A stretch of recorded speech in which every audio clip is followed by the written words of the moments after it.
First of all then, Jake, you went off in the Leeds game with a bit of an head knock. Can you give us a bit of an update on where you are with that? Yeah, it wasn't really a head knock, it was just a bit of a jar in my shoulder and neck. Everything seems to be going alright, so fingers crossed. Sweet for Thursday. Yeah, the beginning of the Leeds game obviously was kind of back to last year's Cast Tigers. Absolutely blitzed them in that opening 25 minutes out to a 24-0 lead. How pleasing was it from your guys' point of view to see that starting to click? Yeah, it is great, but also the other end of the stick is, to not be able to continue with how we started. But there are glimpses of where we need to be, and it's just a work in progress. Hopefully we can continue down the right path. Yeah, obviously Leeds did come back at us. Was that always something that you were quite wary of and knew that at some point they would have a bit of a purple patch of their own? Yeah, well, Leeds are champion side, aren't they? They have been for years. They're unstructured, they're full of great players, so we knew we had to front up, but sort of we switched off a bit, and they come back at us, and credit to them, they almost snatched it at the end.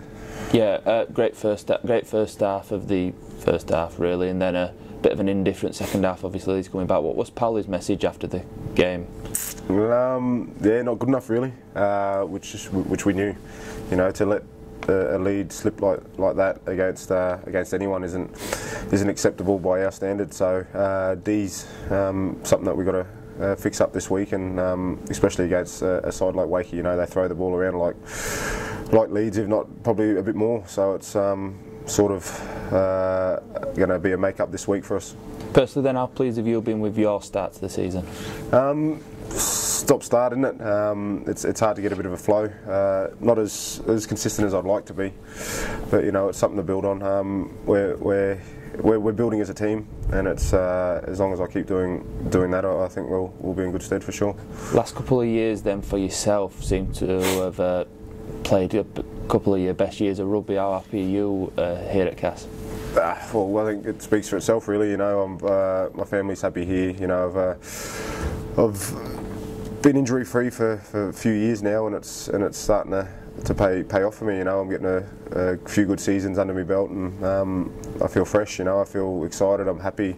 I'm enjoying my rugby. I'm enjoying training, which is a big part of everything. So as long as I can keep fit and keep moving, I'm hopefully going to be here for a few more years to come. You're what, 33 now? 34. 34. I know. Sorry. I know. Getting on. See, I was giving you a year then. I know. But a lot of people kind of see it at that age. You normally peter off and start to slow down in your career. But how is your body feeling at this moment in time now the season's well and truly up and going? Feels like I can go again. I know it's only early on in this year, but you can tell if you can do another pre-season. Touch wood. Stay out of the physio room as much as possible, and stay on the paddock. It's only going to be good for me, and hopefully I can continue to keep playing for a few more years. Yeah, that was my next question. Obviously your deal is up at the end of the season. Are you wanting to go around again with the Tigers? Yeah, I definitely want to go again. I'm not ready to retire. The way I'm feeling at the moment, I feel like I've still got things to offer on and off the field. So everything going well. Hopefully I'll be here next year.